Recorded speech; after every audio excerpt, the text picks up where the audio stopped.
As I previously reported on this channel, Jared Anderson will return to action on July 1st in his hometown of Toledo, Ohio against Zhan Kossobutskiy.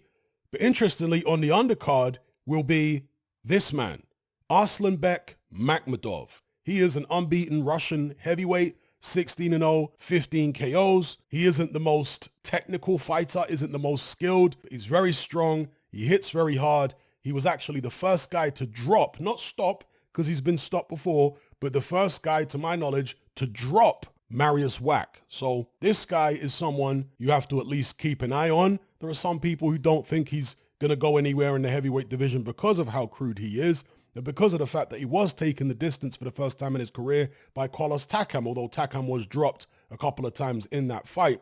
Nevertheless, Arslanbek Makhmudov is taking on this guy. He's called Raphael Akpajori. He is a Nigerian heavyweight based out of Miami, Florida. Extremely tall, 6'8". He's apparently a former basketball player, which would make sense with those kind of dimensions and that age. He is 15-0, 14 KOs. If we have a look at his record here, there is literally nobody on there. So if you're going off record alone and the fact that this guy's coming from a basketball background, you would expect Makhmudov to make mincemeat of this guy. All right. Makhmudov, if you're not aware, is 6 foot 5.5 inches himself. So he's a big guy, but he will be towered over by Raphael Akpajori. So that is on the undercard. And the reason that it's so interesting is not because of this fight against the Nigerian. It's because of the fact that they put Makhmudov on Jared Anderson's undercard. Normally when they do that, particularly with heavyweights, it's when they're looking to set up a fight between the winners of those two fights. And you have to assume, I'm going to assume, and look, there is no guarantees in heavyweight boxing, particularly not when you're talking about the top 10. You're talking about guys this size. There are no guarantees. So yes, it's possible that this Nigerian could beat Makhmudov, but I'm going to assume that's not going to happen, and that the plan is for Makhmudov to fight the winner of Anderson versus Kossobutskiy, which I personally think will be Anderson. But Kossobutskiy's in with a shout. I would say it's definitely, on paper, a more competitive fight than the chief support between Makhmudov and Akpajori. So yeah, that's what I wanted to draw attention to. Let me know what you guys think about it in the comments section below. Perhaps you know more about this guy than I do. I looked at one or two of his bouts, and he's very, very upright. I guess you could look at a guy like Raphael Akpajori and make the same criticisms, that he's very upright and stiff and rigid, and there isn't much movement at the waist, and it doesn't vary the height and vary the angles that well. Akpajori doesn't appear to even be as good as someone like Raphael Akpajori to me. So yeah, that's my take on Akpajori against Makhmudov. Something to look at.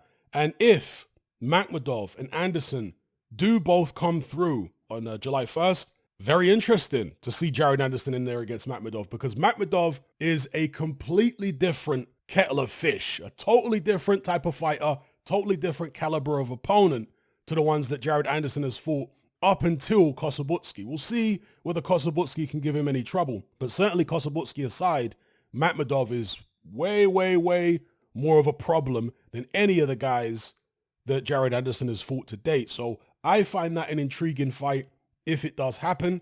And if we just look at the heavyweight rankings here, you can see that Arslanbek Makhmudov is ranked number 5 by the WBC, the WBA, not ranked by the IBF, but he is ranked at number 15 with the WBO. So Kossobutskiy is number 8 with the WBC. Kossobutskiy is number 12 with the WBA. He's not ranked at all with the IBF. And as you can see there, not ranked at all by the WBO. So Makhmudov, if let's say Jared Anderson gets past Kossobutskiy, would be the next step up, the next rung on the ladder for Jared Anderson before challenging for a world heavyweight title, getting himself into the mandatory position, which I think he's going to need to.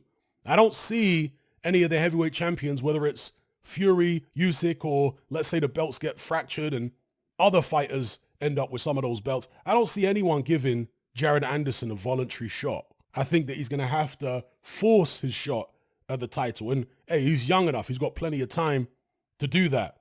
But yeah, I think the Makhmudov fight will be very interesting if they can make that. And it looks, just by Makhmudov being in his undercard, that that might be the thinking of someone involved in putting this show on. Of course, it's promoted by Top Rank, I believe in association with the German promoters of Kosobutsky. So yeah, let me know what you guys think about this in the comments section below. Makhmudov on Jared Anderson's undercard. What do you make of his Nigerian opponent? Do you think there's any issues there for Makhmudov at all? Do you think there's any issues for Anderson against Kosobutsky? And how would you see a fight between Anderson and Makhmudov going? Let me know.